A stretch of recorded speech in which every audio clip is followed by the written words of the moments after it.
Melanjutkan cerita Xiao Yan, Xuan Kongzi muncul melancarkan serangan ke arah 3 ahli Dozun yang tersisa. Kekuatan penghancur membuat mereka langsung terpental ke belakang memuntahkan darah, dan dalam satu pertukaran serangan itu sudah membuktikan betapa menakutkannya kekuatan dari salah satu 3 pemimpin raksasa Menara Pil.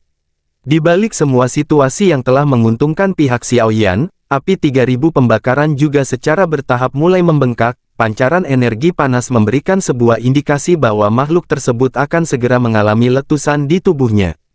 Ketika tubuhnya membengkak, maka ledakan api mengguncang wilayah bintang. Energi luapan itu juga menghempaskan bagian dinding luar, menyebabkan Xuan Kongzi lantas bertanya, sebenarnya apa yang telah terjadi? Saat kesadarannya kemudian kembali terfokus, dia melihat dan memahami bahwa tampaknya sedang terjadi sebuah pertarungan jiwa. Pemuda ini benar-benar terlalu berani mengambil resiko, sehingga mau tidak mau Qi Yuling segera diperintahkan untuk membawa Cao Ying dan teman-temannya untuk meninggalkan tempat tersebut. Awalnya Cao Ying tidak ingin meninggalkan Xiao Yan seorang diri, tetapi di sana ada Xuan Kongzi, maka mungkin apapun resikonya dia akan berusaha sebaik mungkin untuk membawanya keluar dengan selamat. Setelah mengatakan itu, dia segera bergegas menuju ke arah Xiao Yan. Melancarkan serangan untuk menghancurkan penghalang spiritual yang berada di luarnya, namun gerak-geriknya malah dianggap sebagai sebuah ancaman oleh boneka iblis langit. Meskipun kekuatannya tidak seberapa, tetapi itu memakan waktu untuk menyingkirkannya sementara waktu. Ketika tubuhnya hendak mendekat, ledakan sekali lagi terjadi. Api surgawi hijau segera keluar dari tubuh Xiao Yan, menggumpal memancarkan fluktuasi yang menyebar.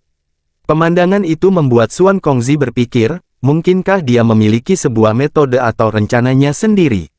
Karenanya dia juga harus terpaksa meninggalkan Xiao Yan di wilayah bintang. Dalam perjalanan keluar, Xuan Kongzi melirik kedua ahli istana jiwa yang telah mengacau sampai sejauh ini, menyebabkan rasa amarah di hati Xuan Kongzi tidak bisa tertahankan. Dia segera mengeluarkan kekuatan agung melonjak dan melilit keduanya, dan langsung dilemparkan ke dalam lautan api ungu hitam yang sangat membara, membuat mereka menjerit kesakitan sampai tidak menyisakan tanda-tanda kehidupan lagi. Xuan Kongzi menghela nafas berat sembari berkata, apapun yang terjadi selanjutnya, maka semuanya akan bergantung pada keberuntunganmu. Setelah orang terakhir melarikan diri dari wilayah bintang, tempat itu kemudian diselimuti oleh api ungu hitam yang menyebar layaknya lautan membentang. Suhu menakutkan menyebabkan ruangan itu sudah menjadi wilayah kematian. Ketika keluar, Xuan Yi buru-buru bertanya bahwa apa yang sedang terjadi. Xuan Kongzi menjawab, tubuh dari api 3000 pembakaran telah meledak. Semua kekuatan api yang telah diserapnya selama bertahun-tahun ikut tersebar, dan saat ini wilayah bintang telah menjadi lautan api. Kita perlu memperkuat segelnya. Jika sampai wilayah tersebut rusak total, maka kota Pil Suci akan ditelan oleh bencana. Xuan Yi berkata, lantas di manakah Xiao Yan? Xuan Kongzi hanya bisa menjawab dengan jujur bahwa dia masih berada di dalam.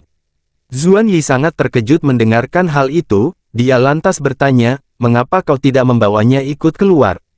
Xuan Kongzi lantas menjawab, dia terlibat dalam pertempuran jiwa dengan esensi api 3000 pembakaran. Jelas dia bermaksud untuk menggunakan kesempatan tersebut demi memurnikannya. Jika aku menariknya dengan paksa untuk membawanya keluar, maka tentu saja prosesnya akan terhenti, serta tubuhnya akan terluka parah. Xuan Yi tampak cemas sembari mengatakan, membuat dia terluka jauh lebih baik dibandingkan meninggalkannya mati di tempat itu. Kecemasan yang tak berujung benar-benar membuat Xuan Yi menjadi tampak muram. Bagaimanapun dia adalah murid Yao Chen. Namun Xuan Kongzi menyuruhnya untuk tetap tenang. Meskipun Xiao Yan terlibat dalam pertarungan jiwa, tetapi dia masih bisa merasakan perubahan yang terjadi di dunia luar, melihat dari respon api surgawinya. Karena dia tidak memilih untuk mundur, maka besar kemungkinan dia sudah mempunyai rencananya sendiri. Xiao Yan bukanlah orang yang ceroboh. Di sisi lain dia memiliki lebih dari satu api surgawi. Bahkan meskipun tubuh api 3000 pembakaran meledak total, maka hal itu akan melindunginya untuk sementara waktu. Tiba pada saatnya kita akan masuk untuk membawanya keluar dari wilayah bintang. Percakapan tersebut terdengar oleh Xiao Yixian dan Tian Huo yang baru saja bergabung. Setelah melihat semua kekacauan yang terjadi, kedua rekannya ini tentu saja menatap ketiga pemimpin Menara Pil dengan tatapan dingin, namun situasi yang terjadi memang sangat rumit. Xiao Yan mengalami pertempuran jiwa dan jika ada gangguan maka prosesnya akan terhenti dan tubuhnya akan terluka parah.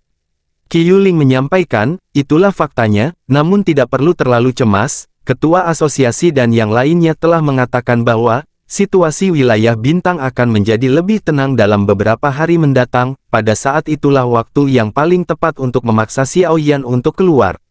Xiao Yixian mengepalkan tinjunya sembari bertanya, bagaimana jika nantinya kalian masuk tetapi sudah gagal menemukannya?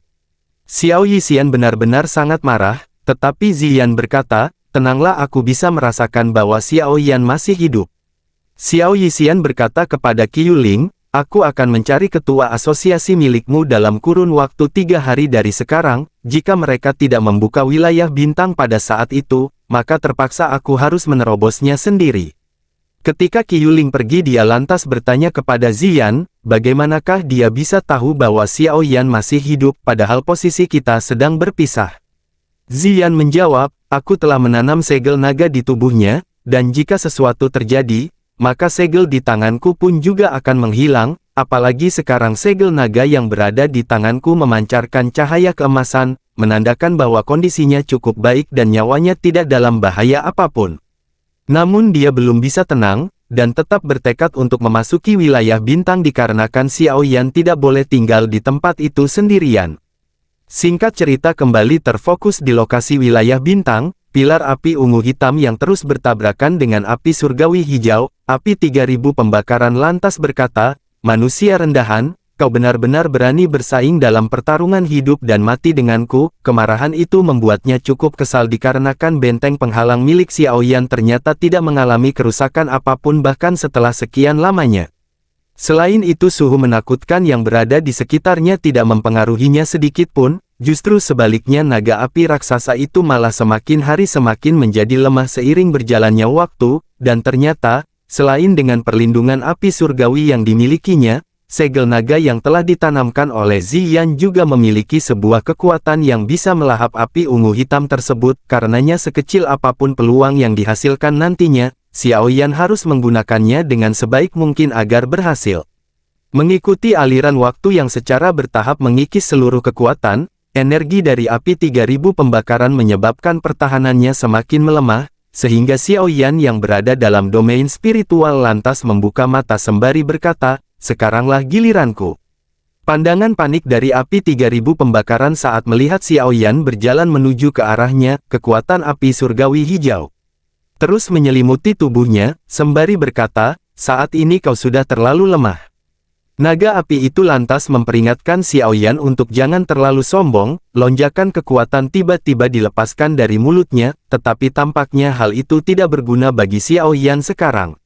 Xiao Yan mengangkat tangannya, segel naga tiba-tiba memancarkan cahaya keemasan menyelimuti bagian tubuhnya, seluruh lautan api ungu hitam terserap masuk ke dalam segel tersebut, dan itu sudah menandakan bahwa dirinya telah dikalahkan. Ketika kekuatan api 3000 pembakaran telah kehilangan semua inti energinya, Xiao Yan cukup bijaksana dengan mengucapkan kalimat bahwa, tenanglah, ikuti aku, dengan begitu aku tidak akan mempermalukan reputasimu di peringkat api surgawi. Kumpulan api ungu hitam yang diserap melalui segel sebelumnya lantas ditelan mentah-mentah. Dengan proses itulah akan dipergunakan sebaik mungkin untuk menggabungkannya dengan semua jenis api surgawi yang berada di tubuhnya. Manfaat yang bisa didapatkannya adalah mengaktifkan mantra api dengan perkembangan level tertinggi.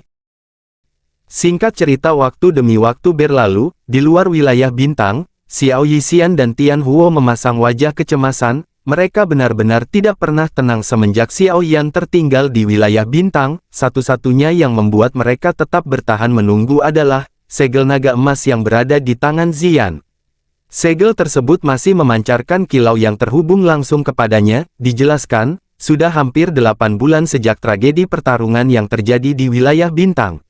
Energi kekuatan yang berada di sana terus terserap masuk ke dalam tubuh Xiao Yan, menyebabkan tubuhnya tampak penuh dengan kekuatan. Mengikuti kondisi tenang itu, lautan api bergelombang juga tak henti-hentinya mengalir. Kedua mata Xiao Yan menghembuskan nafas yang begitu dalam sembari berkata, apakah sudah berhasil? Xiao Yan perlahan mengepalkan tangannya, sekelompok api ungu coklat keluar dan itu adalah bentuk dari api surgawi barunya. Api tersebut adalah perpaduan dari api 3000 pembakaran, inti api teratai hijau, dan juga jantung api surgawi. Bahkan dijelaskan, kekuatan menakutkan yang baru saja dia dapatkan kali ini bisa diyakinkan sebanding dengan api surgawi di peringkat ke-6. Xiao Yan lantas memberikan nama baru untuknya, sebagai 3000 inti teratai api. Xiao Yan mengadakan tangannya ke arah depan, disusul dengan peningkatan yang mendadak, auranya tiba-tiba melonjak signifikan, menembus penghalang Dozong bintang 4, bintang 5, bintang ke-6 sampai bintang yang ke-7 dan bahkan penerobosan berlangsung menuju puncak ranah Dozong, alias bintang yang ke-9.